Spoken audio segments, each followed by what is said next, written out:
Bismillahirrahmanirrahim. Əziz müsəlmanlar, bugün üzərində dayanacağımız mövzu qəlb sıxıntısı, daralma və müsibətlər qarşısında müsəlmanın tutmalı olduğu yoldur.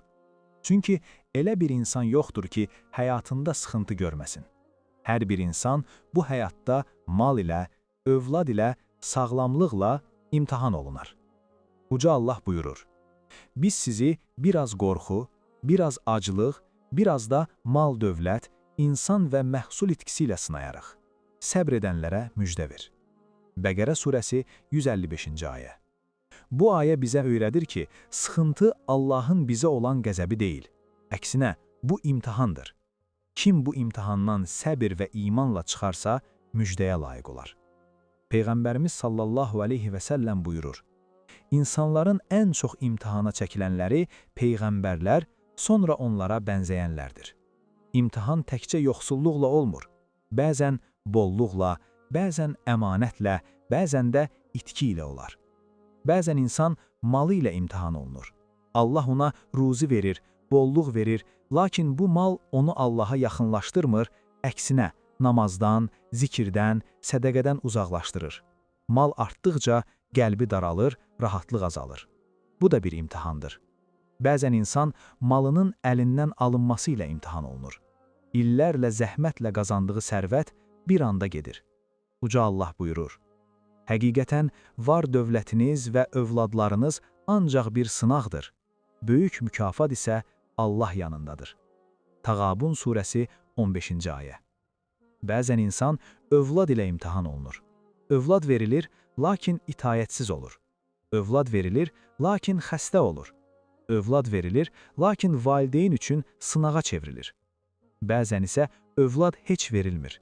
İllərlə dua edilir, səbr edilir. Bu da bir imtahandır. Bəzən də ən ağrı olanı baş verir. Övlad geri alınır. Müsəlmanın qəlbi yanır, amma dili deyir: Biz Allaha məxsusuq və ona da qayıdacağıq. Bəzən insan sağlamlığı ilə imtahan olunur. Dünən yeriyən, bugün yatağa bağlı qalır. Dünən güclü olan, bugün bir ağrı ilə aciz qalır. Dillər zikrə yox, şikayətə alışarsa, sıxıntı dərinləşər. Amma mömin bilir ki, xəstəlik günahların silinməsidir.